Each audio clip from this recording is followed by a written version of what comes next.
Assalamualaikum warahmatullahi wabarakatuh. Berjumpa lagi dengan Almamart TV.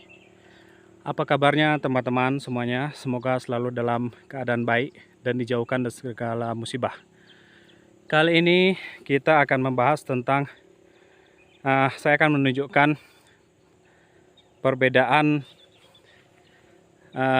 tanaman kelapa sawit yang kita tanam tepat di kira-kira di batas dengan lahan yang semak, lahan tetangga ini yang belum dibuka, yang masih hutan, dengan yang ini yang sebelahnya atau yang di dalamnya yang tidak di dekat dengan batas.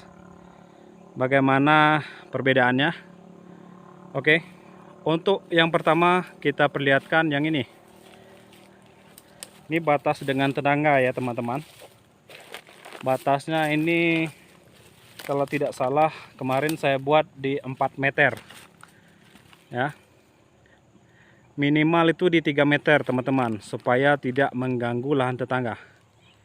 Kalau dari segi daun bagus, hijau, pelepah hijau, tapi dari segi batangnya kecil ya teman-teman. Ini nah, baru mengeluarkan bunga dompet tuh.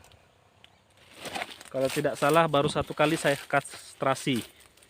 Ini perlu saya kastrasi lagi.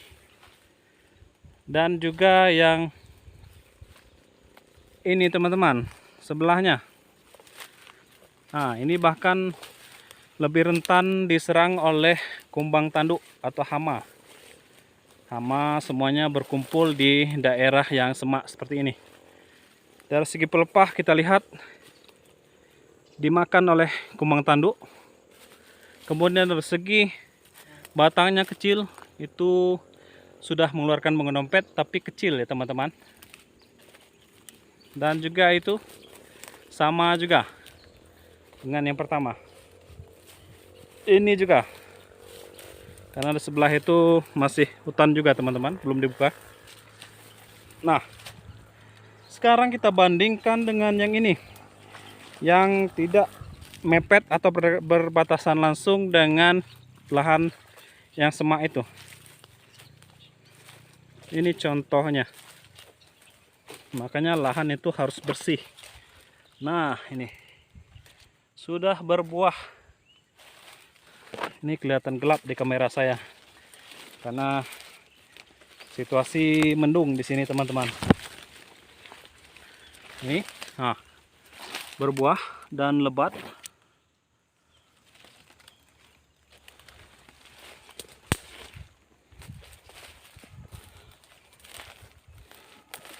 Ini masih jauh ya. Nih.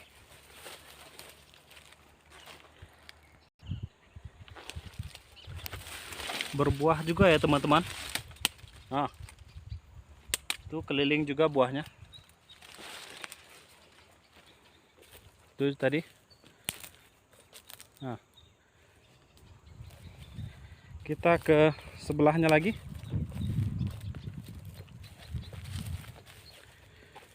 Kondisinya bagaimana? Apakah sama? Nah, berbuah juga teman-teman. Itu. Besar itu. Jadi kelihatan jelas bedanya.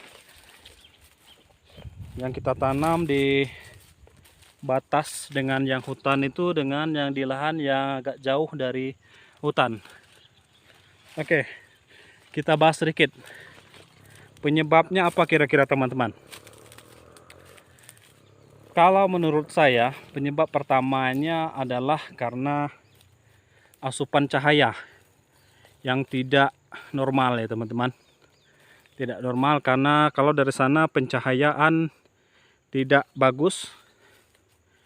Pencahayaan terhalang oleh semak atau kayu-kayu, pohon-pohon. Sedangkan yang di sini itu terbuka. Lahannya terbuka dan dapat tersinari oleh matahari dengan baik. Itu teman-teman. Yang kedua itu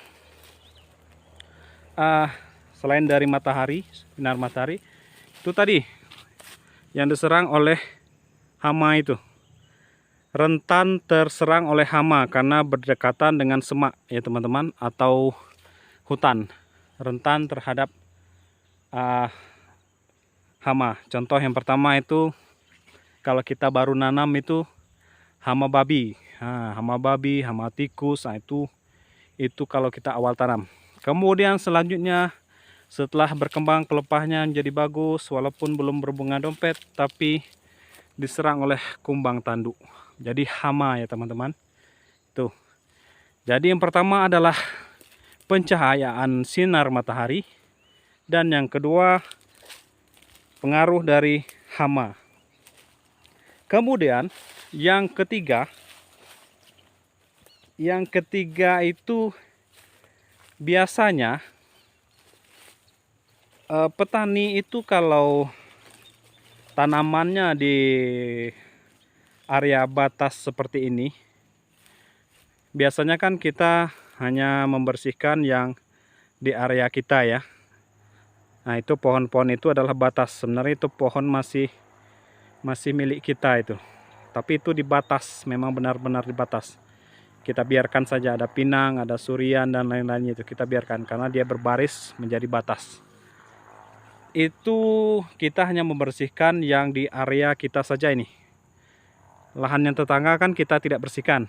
Palingan kita bersihkan kalau orangnya agak rajin itu kita bersihkan sedikit lah. Kita tidak niat untuk mengambil atau mencuri lahan tetangga, tidak menggeser patok atau menggeser batas, tidak. Tapi kita bersihkan saja supaya terang ya, supaya terang di area kita ini. Tapi kebanyakan itu faktor yang ketiga tadi ya. Kebanyakan petani itu malas atau tidak ada waktu lah, anggap tidak ada waktu untuk membersihkan yang seperti ini nih. Nah, dari ini harusnya bisa kita rapikan lah ya. Tapi karena kalau di tengah kan kita bersihkan nih, nah, kita semprot tuh mati hangus. Kita bersihkan juga piringannya. Kalau yang di area ini kan kita maklum lah, tanah dengan tetangga itu cepat dia ke arah sininya. Tumbuh daunnya, pelepah atau dahannya tumbuh ke sini itu cepat ya. Jadi itu faktor ketiga, kurangnya perawatan di daerah area batas ini. Nih, kan di atas ini saja ada pohon ini. Bawah ini pohon sawit. Atas ini ada pohon yang melindungi. Jadi tidak terlalu bagus untuk tanaman sawit atau tanaman apa saja. Karena tanaman itu prinsipnya yang pertama dia memerlukan cahaya matahari. Yang kemudian juga memerlukan asupan gizi dari air hujan. Jadi intensitasnya kalau sering hujan itu tidak apa-apa kita tanam, walaupun di area tinggi atau dataran tinggi seperti saya ini. Yang penting kita kasih perawatan yang ekstra lah dibanding di area yang teman-teman tanahnya subur. Nah, itu perbedaannya teman-teman. 3 menurut saya. Tapi kalau ada tambahan silahkan di kolom komentar ya teman-teman, supaya bisa menjadi pembelajaran untuk kita semua. Terima kasih atas waktunya. Sampai jumpa lagi. Assalamualaikum warahmatullahi wabarakatuh.